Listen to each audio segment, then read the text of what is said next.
नमस्कार दोस्तों। Once again in अंतरंग हाजिर हूं मैं एक नए ज्वलंत मुद्दे के साथ। एक्चुअली मैंने पाया और मेरे पास कुछ क्वेश्चंस भी आए दीज डेज कि नॉर्मल विजाइनल डिलीवरी करानी चाहिए या नहीं। मेजर कंसर्न था कि नॉर्मल विजाइनल डिलीवरी कराने में एक इतना बड़ा बच्चा अगर हम नॉर्मली विजाइना के थ्रू डिलीवर करते हैं, गर्ल्स में ये बड़ा कंसर्न है, तो हमारी विजाइना लूज हो जाएगी, इतनी लैक्सिटी आ जाएगी कि हमारी सेक्सुअल लाइफ को असर करेगी। और हम जिस ज़माने में रह रहे हैं इसमें 1 या मैक्सिमम 2 बच्चे पैदा करते हैं लोग। क्यों अपनी सेक्सुअल लाइफ खराब करें? तो हम सिज़ेरियन सेक्शन करा लेंगे। Yes, it is a matter of concern.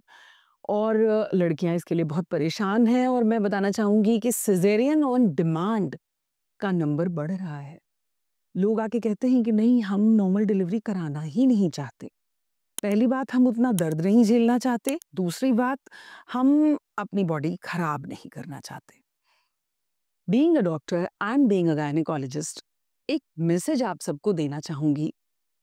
Normal delivery नाम ही रखा गया है इसलिए कि ये एक नॉर्मल फिजियोलॉजिकल प्रोसेस है। ईश्वर ने एक महिला के शरीर को ऐसा बनाया है कि वो प्रेग्नेंट हो, बच्चा उसके यूट्रस के अंदर बड़ा हो, वो उसे नर्चर करे, टाइम के साथ बॉडी में वो चेंजेस आए, वेजाइनल कैनाल का एंगुलेशन एंड ऑल पूरा साइंटिफिक प्रोसेस है जिसके थ्रू बॉडी बच्चा वेजाइना के थ्रू डिलीवर करने के लिए तैयार होती है। और सदियों से, युगों युगों से, जब से ये धरती बनी है, जब से मानव जाति और दूसरे जीव जंतु भी आगे बढ़ते चले जा रहे हैं, vaginal delivery is the natural process. इसी के थ्रू सब कुछ हो रहा है। सिजेरियन की संख्या बढ़ती जा रही है और इसके लिए नर्सिंग होम्स एंड डॉक्टर्स को काफ़ी हद तक रिस्पॉन्सिबल ठहराया जाता है, जो कि गलत है। मैं यहाँ बताना चाहूँगी कि लोग, लड़कियाँ खुद आके डिमांड करती हैं। प्रॉब्लम वहाँ आती है जब डॉक्टर कह रही है कि तुम्हें नॉर्मल डिलीवरी के लिए प्रयास करना चाहिए और महिला या लड़की कह रही है कि नहीं नहीं, मुझे नॉर्मल डिलीवरी करानी ही नहीं है, मैं वो दर्द नहीं झेल सकती, मैं वो परेशानी नहीं झेलना चाहती, बच्चा मुझे चाहिए सेफ एंड साउंड, आप सिजेरियन करके बच्चा निकाल लो। कुछ सिचुएशंस ऐसी होती हैं जहां सिजेरियन इज मैंडेटरी, कुछ और तरीका बचा नहीं है, जच्चा और बच्चा की लाइफ एंडेंजर्ड है, प्रॉब्लम हो सकती है।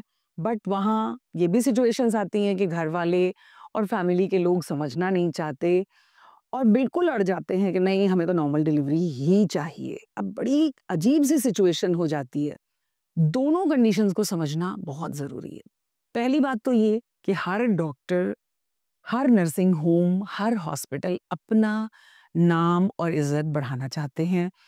हमेशा एक प्रयास, मैं अपने बारे में जानती हूँ और मैं अपने फ्रेंड्स को भी जानती हूँ जो ये प्रयास करते हैं कि जच्चा और बच्चा दोनों सुरक्षित हों। यहाँ आता है मामला ट्रस्ट का।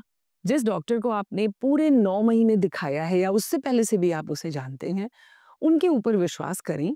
और यस, हर लड़की और हर महिला को नॉर्मल वेजाइनल डिलीवरी की तैयारी करनी चाहिए। देखिए, हमारी लाइफस्टाइल काफ़ी चेंज हुई है।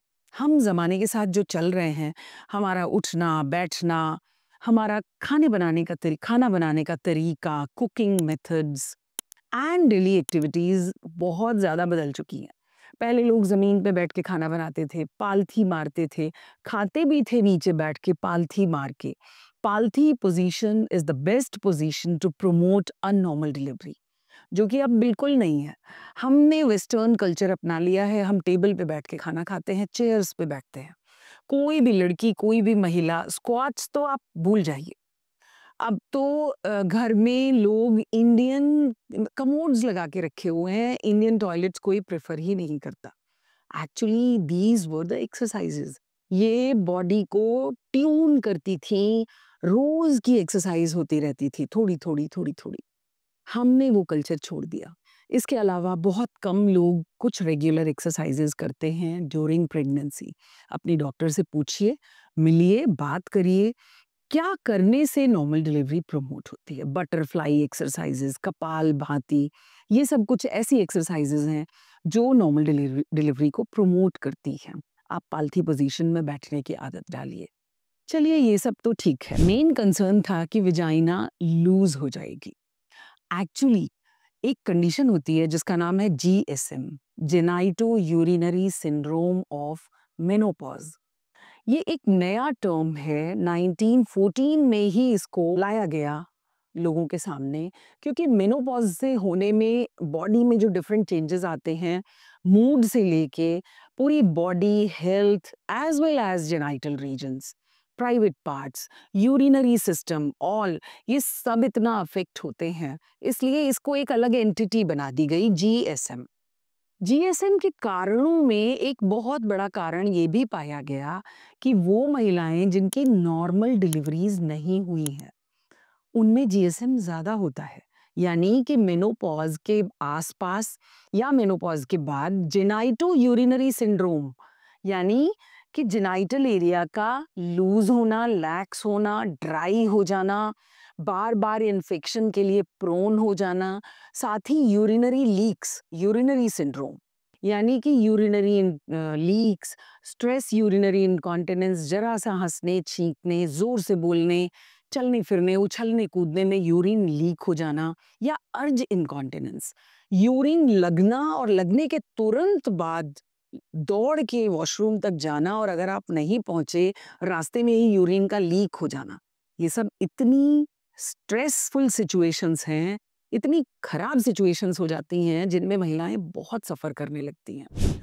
इनसे बचने के लिए शुरू से ही उपाय अपनाने चाहिए, डॉक्टर से मिलना चाहिए, और इनसे बचने का एक बहुत बड़ा उपाय है vaginal exercises. Vaginal exercises are sexually active females जिनकी सेक्सुअल लाइफ बहुत अच्छी है, एक्टिव है, एज वेल एज जिन्होंने वेजाइनल बर्थ दिए हैं, जिनकी डिलीवरीज नॉर्मल हुई हैं, उनमें प्रॉब्लम्स कम होती हैं। सोचिए कितनी आयरॉनिकल सिचुएशन है।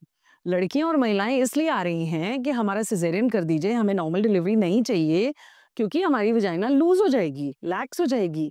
बट साइंटिफिक डेटा ये कहते हैं कि वेजाइनल डिलीवरी ना होने की वजह से वेजाइना कम यूज हुई है, कम स्ट्रेस से गुजरी है, इसलिए वो ज्यादा प्रोन होती है प्रॉब्लम्स के लिए। अब ये दो अजीब सी सिचुएशंस हैं, entirely opposing situations है। तो यहाँ बात इतनी सी है कि if you are not using it you are going to lose it.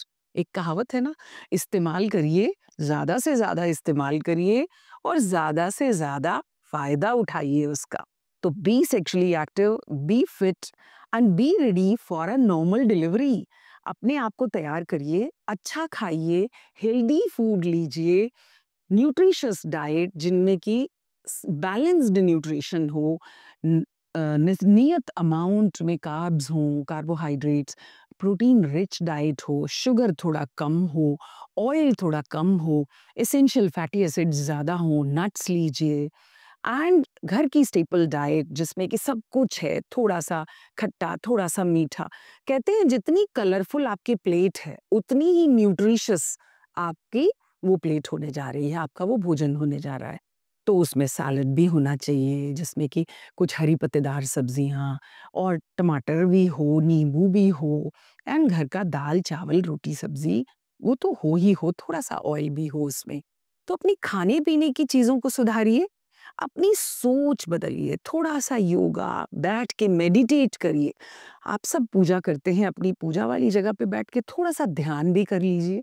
उससे अपने मन पे कंट्रोल बढ़ेगा, उस पे आपकी सोच एक जगह फोकस होगी, मन का डर खत्म होगा, और जितनी भी भ्रांतियां हैं, जितने भी डर हैं, जो भी आपके मिथ्स हैं, या अगर आपका कोई कंफ्यूजन है नॉर्मल वेजाइनल डिलीवरी को लेके, तो अपनी डॉक्टर से सीधे-सीधे बात करिए, पूछिए तो।